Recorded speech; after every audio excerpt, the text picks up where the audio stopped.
this one out.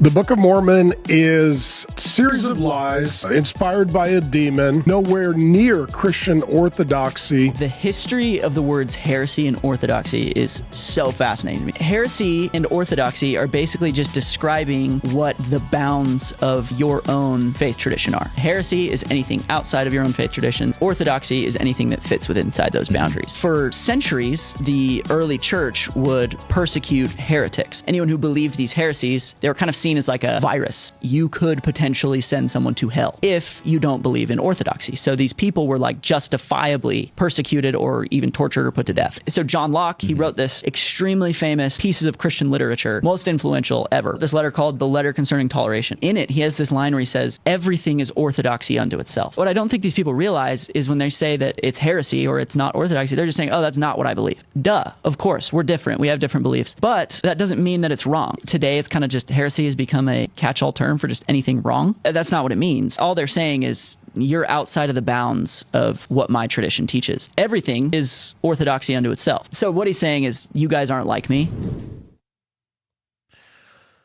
Wow. Okay, well, I mean, that was just a total train wreck. Pastor Mark Driscoll was the guy at the beginning who accurately described Mormonism. The Book of Mormon is a series of lies inspired by a demon, nowhere near Christian orthodoxy. The history of the Okay, that's all right and true.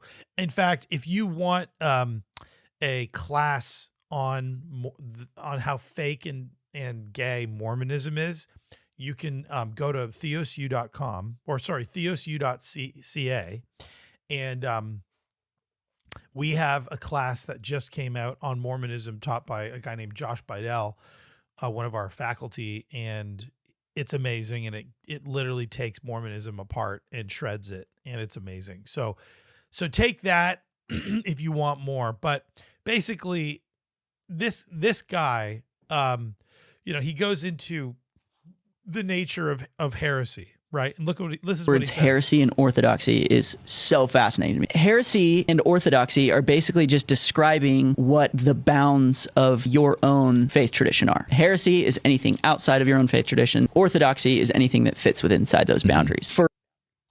Okay, so this guy's take is so low IQ, it's disturbing. But really, what he ends up doing is, well, first of all, let's go to heresy. Heresy comes from the Greek word meaning to take or to take something away from something.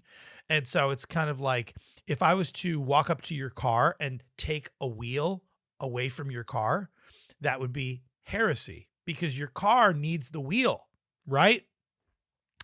Without wheels, without tires, your car can't go anywhere, right? So if I come and take away those tires, it's not going anywhere. That's the idea behind heresy. Heresy disturbs something that has integrity to it, and that is the way it's supposed to be, and it takes something away from something that is good, and really splinters something and divides something and hurts something and deforms something. So that's the proper understanding of what heresy means and meant to the early church. Heresy would attack orthodoxy. Let's say orthodoxy is the car. Heresy would go up to the car and, take a tire off the car. And so it would affect the car. All these churches are trying to drive their orthodoxy, their car, and the heretics come and they take the tire away. They say, nope, you're not going anywhere in that.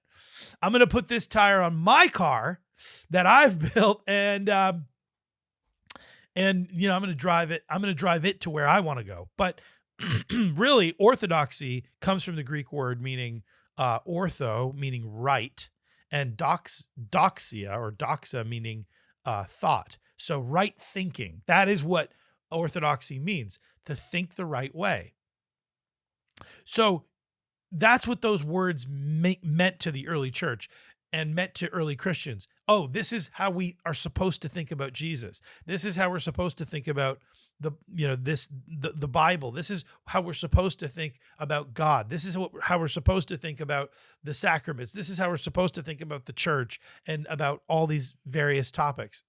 So the church formulated, the creeds, the Apostles' Creed, the Nicene Creed, to help people to understand the basic framework of Christianity, so that they can think properly about Christianity.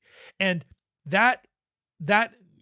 those creeds represented all of the thought that was right about Christianity for since the beginning of Christianity, including obviously what the scriptures teach, because nothing in the Nicene Creed contradicts what the scriptures teach.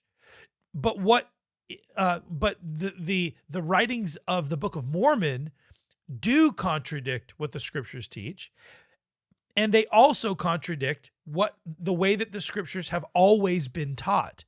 And this is what this kid totally misses, is that there's a history of interpretation.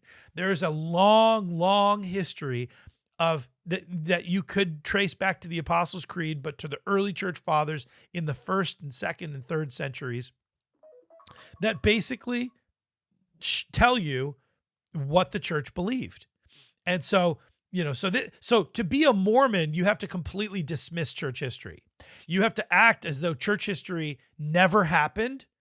And it went from Jesus to, Jesus dying and being buried and resurrected. And then, it goes right to Joseph Smith. And Joseph Smith was Jesus's disciple. But you literally have to erase Christian history in order to be a Mormon. You have to act like it never happened, like it doesn't exist.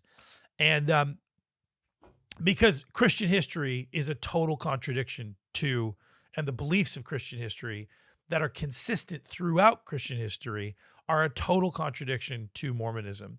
And then the other thing is, this guy ends up, in order to justify Mormonism, he points to John Locke, who is an Enlightenment philosopher and really a sort of philosophical skeptic in some ways, or at least a religious skeptic in certain ways. And because the truth is that, you can't tolerate error, right? Toleration is what we do to people. We tolerate people, right? So if someone says something we don't like, we tolerate we tolerate that person. We do something that maybe pacifies the situation, or we just accept the insult or whatever, or we accept we don't respond to it or something like that. But we don't agree with them. If somebody says something false, if people say 2 + 2 doesn't equal 4, it equals 5. Well, they're wrong, you see. And it's not like the way this guy is talking is that, oh yeah, it's just, that's just your interpretation of mathematics. Well, it's not my interpretation of mathematics. 2 + 2 equals 4 everywhere. That is reality. That is a science. That is the understanding of the world around us. That if you have two coconuts and you add another 2 coconuts to your 2 that you originally had, you get 4 coconuts.